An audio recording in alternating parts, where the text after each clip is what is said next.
Kdaj ste nazadnje videli Audi, ki zunaj izgleda tako zanimivo? No, pa da ne stane vsaj 100 € kot kakšen Q8. Očitno so se tudi Nemci malce zbudili in če je večina njihovih avtomobilov precej dolgočasna, je tole prav ena fina popestritev. In to v segmentu, ki postaja daleč najbolj priljubljen in za mastne zaslužke tovarn tudi najbolj zanimiv.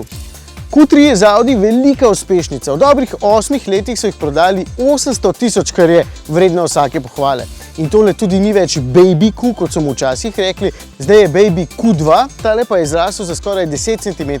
Če pokažem takole, morda ne izgleda veliko, v resnici pa je ogromno. Na zunaj je malce daljši, znotraj pa je občutno več prostora. Tole zadaj ima celo klop, ki se vzdolžno premika za 15 cm. Evo, takole lahko sedim v bistvu samo jaz, no takole pa tudi kakšen košarkar. In še naklon se spreminja. Evo, po želji. Ali še bolje, prtljažnik meri od 530 do 675 litrov in trdo polico ima. Takšna prilagodljivost mi je res všeč, plus tega, da so sedeži v bistvu res dobri. Bistveno bolj všeč mi je tudi takšna notranjost kot pa tista pri dražjih Audijih, ko so vse komande samo na zaslonu.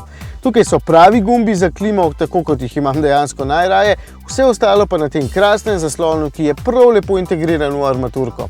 Tudi ta pred mano je v bistvu lep, ampak pogrešam še projekcijski zaslon, ki pa v tem Audiju sploh ni na voljo. Materiali so večinoma dobri, kvaliteta sestave je odlična, samo tukaj je trda plastika. Tudi volan dobro sede v roke in dobro so uredili tudi odlagališča za vse drobnarije iz žepov. Pa še ena stvar, ki mi je zelo všeč, tele vratne kljuke. Izgledajo kot kakšne luči, tako jezno, kljub temu pa niso nič manj uporabne.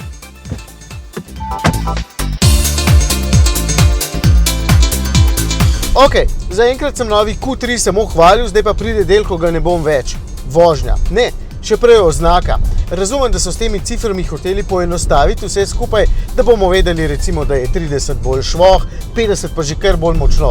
To bo seveda bolj uporabno pri električnih avtih, čeprav bi jaz sam najraje potem videl kar konje oziroma kilovate, če že morajo biti številke. Tukaj pa zadaj ob oznaki 35 misliš, da je tole raketa, potem si pa kar malo razočaran, ko dejansko izveš, da je tule notri samo 1,5 litrski motor s samo 150 konji oziroma 110 kW.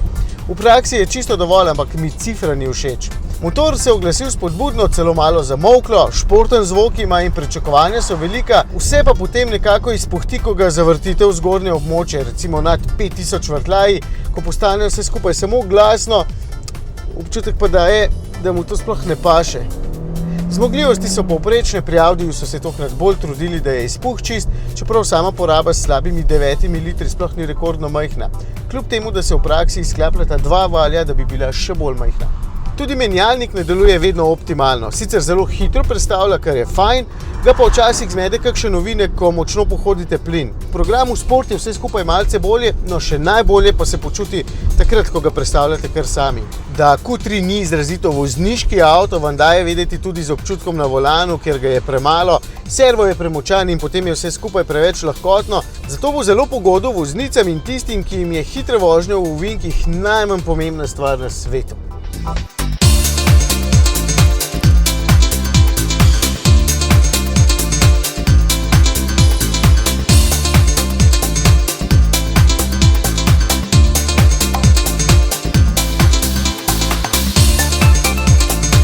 Sej, križanci dejansko niso za divjanje, ampak ker vem, da Audi prodaja tudi športnost, to pač velja omeniti.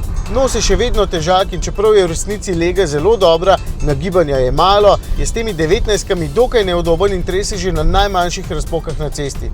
Tale ima samo sprednji pogon, zaradi česar je vsaj poceni, ne, v bistvu ni. Osnovni stane 35, tale pa 53, tako da že moram biti zahteven.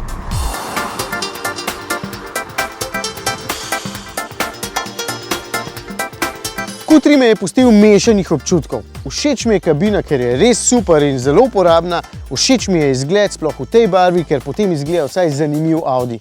Motor in pogon sta sicer čisto ok, ampak pri tolikšnem znesku sem vseeno zelo zahteven. Vem, da ima ekstra bogato opremo, skoraj 15 jurjev je dodatkov, ampak hočem 2.0 turbo motor in pogon quattro.